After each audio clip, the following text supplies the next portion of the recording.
ماشي يا ابو ماشي يا ابو ناصر، كده اتكشفت قدام الدنيا كلها يا ابو ناصر. صارفين ومكلفين ودافعين ملايين على الماتش، وفي الحاجه الوحيده اللي بتمتعنا وبتخلي عندنا سسبنس وشغف ومركزين في الماتش ال 90 دقيقه هو المعلق بتاع المباراه. جايبين لنا مدحت شلبي. بسم الله الرحمن الرحيم. بدايه القصيده كفر. انا بتفرج على الماتش 90 دقيقه مش قادر اعلي التلفزيون سنه واحده.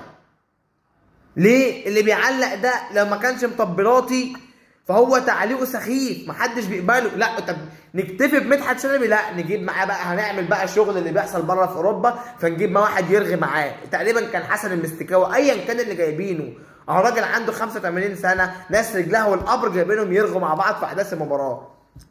يعني انا مش فاهم بصراحه، انا مش فاهم ايه الفكره في انك انت جايب مدحت شلبي 95 سنه.